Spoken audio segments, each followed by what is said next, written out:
Clip number 459۔ اس clip میں آپ سورہ توبہ کی آیت نمبر 94 سے 95 تک کی تلاوت، ترجمہ، تفسیر قرآن صراط الجنان سماعت فرمائیں گے۔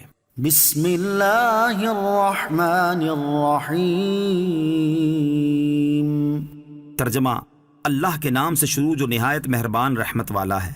یعتذرون الیکم اذا رجعتم الیہم قل لا تعتذروا لن نؤمن لكم قد نبأنا الله من أخباركم وسيرى الله عملكم ورسوله ثم تردون إلى عالم الغيب والشهادة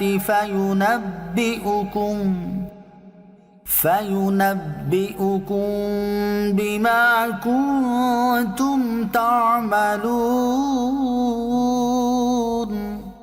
ترجمہ، جب تم ان کے پاس لوٹ کر جاؤ گے تو یہ تم سے بہانے بنائیں گے، تم فرماؤ بہانے نہ بناؤ، ہم ہرگز تمہاری بات پر یقین نہیں کریں گے، اللہ نے ہمیں تمہاری خبریں دے دی ہیں اور اب اللہ اور اس کا رسول تمہارے کام دیکھیں گے، پھر تمہیں ان کی طرف لوٹایا جائے گا جو غیب اور ظاہر کو جاننے والا ہے، تو وہ تمہیں تمہارے اعمال بتا دے گا۔ یعتذرون الیکم، تم سے بہانے بنائیں گے، یعنی اے حبیب صلی اللہ تعالی علیہ وسلم، آپ اور آپ کے صحابہ رضی اللہ تعالی عنہم جب غزوہ تبوک سے واپس مدینہ منورہ پہنچیں گے تو غزوہ سے رہ جانے والے منافقین جھوٹے بہانے بنا کر اور باطل عذر پیش کر کے آپ سب کو راضی کرنے کی کوشش کریں گے۔ اے حبیب صلی اللہ تعالی علیہ وسلم، آپ ان سے فرما دینا کہ بہانے مت بناؤ، جو عذر تم پیش کر رہے ہو ہم اس کی ہرگز تصدیق نہیں کریں گے، تم نے جو کچھ کیا اللہ عز و جل نے ہمیں اس کی خبریں دے دی ہیں، اور اب اللہ عز و جل اور اس کا رسول صلی اللہ تعالی علیہ وسلم تمہارے کام دیکھیں گے کہ تم نفاق سے توبہ کرتے ہو یا اس پر قائم رہتے ہو۔ بعض مفسرین نے کہا کہ منافقین نے وعدہ کیا تھا کہ زمانہ مستقبل میں وہ مومنین کی مدد کریں گے، ہو سکتا ہے کہ اسی کے متعلق فرمایا گیا ہو کہ اللہ عز و جل اور اس کے رسول صلی اللہ تعالی علیہ وسلم تمہارے کام دیکھیں گے کہ تم اپنے اس عہد کو بھی وفا کرتے ہو یا نہیں۔ عالم الغیب والشہادہ، غیب اور ظاہر کو جاننے والا ہے۔ یہاں آیت میں اللہ تعالیٰ کی ایک صفت عالم الغیب بیان فرمائی گئی ہے، یہ اللہ تعالیٰ کا وصف خاص ہے، یعنی اللہ نے جن مقربین بارگاہ کو غیب کا علم عطا فرمایا ہے ان کے بارے میں یہ تو کہہ سکتے ہیں کہ اللہ تعالیٰ کی عطا سے وہ غیب جانتے ہیں یا غیب پر مطلع ہیں یا غیب پر خبردار ہیں، لیکن انہیں عالم الغیب نہیں کہا جا سکتا کہ اس لفظ کا استعمال اللہ تعالیٰ کے ساتھ خاص ہے جیسے لفظ رحمان۔ اس مسئلے پر عقیدہ اہل سنت جاننے کے لیے اعلیٰ حضرت امام احمد رضا خان رحمۃ اللہ تعالی کی یہ تحریر ملاحظہ فرمائیں۔ ہماری تحقیق میں لفظ عالم الغیب کا اطلاق حضرت عزت عز و جل کے ساتھ خاص ہے کہ اس سے عرفاً علم بالذات متبادر ہے اور اس سے انکار معنی لازم نہیں آتا۔ حضور پرنور علیہ الصلوۃ والسلام قطعاً بے شمار غیوب وما کانا ما یکون کے عالم ہیں، مگر عالم الغیب صرف اللہ عز و جل کو کہا جائے گا۔ جس طرح حضور اکرم علیہ الصلوۃ والسلام قطعاً عزت جلالت والے ہیں، تمام عالم میں ان کے برابر کوئی عزیز و جلیل ہے نہ ہو سکتا ہے، مگر محمد عز و جل کہنا جائز نہیں، بلکہ اللہ عز و جل و محمد صلی اللہ تعالی علیہ وسلم کہا جائے گا۔ ایک اور مقام پر فرماتے ہیں کہ علم غیب بالذات اللہ عز و جل کے لیے خاص ہے، کفار اپنے معبودان باطل وغیرہ ہم کے لیے مانتے تھے، لہٰذا مخلوق کو عالم الغیب کہنا مکروہ، اور یوں کہنے میں کوئی حرج نہیں کہ اللہ تعالیٰ کے بتائے سے امور غیب پر انہیں اطلاع ہے، اور فرماتے ہیں کہ اس پر اجماع ہے کہ اللہ عز و جل کے دیے سے انبیاء کرام علیہ الصلوۃ والسلام کو کثیر و وافر غیبوں کا علم ہے۔ یہ بھی ضروریات دین سے ہے کہ جو اس کا منکر ہو کافر ہے کہ سرے سے نبوت ہی کا منکر ہے۔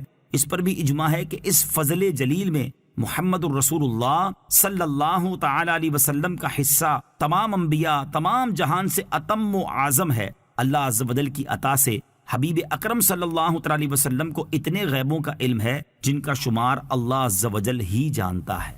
سَيَحْلِفُونَ بِاللَّهِ لَكُمْ إِذَا انقَلَبْتُمْ إِلَيْهِمْ لِتُعْرِضُوا عَنْهُمْ فَأَعْرِضُوا عَنْهُمْ إِنَّهُمْ رِجْسٌ وَمَأْوَاهُمْ جَهَنَّمُ جَزَاءً بِمَا كَانُوا يَكْسِبُونَ۔ ترجمہ، اب جب تم ان کی طرف لوٹ کر جاؤ گے تو یہ تمہارے سامنے اللہ کی قسمیں کھائیں گے تاکہ تم ان سے درگزر کرو تو تم ان سے اعراض ہی کرو، یہ ناپاک ہیں اور ان کا ٹھکانہ جہنم ہے، یہ ان کے اعمال کا بدلہ ہے۔ سيحلفون بالله لكم اب تمہارے سامنے اللہ کی قسمیں کھائیں گے۔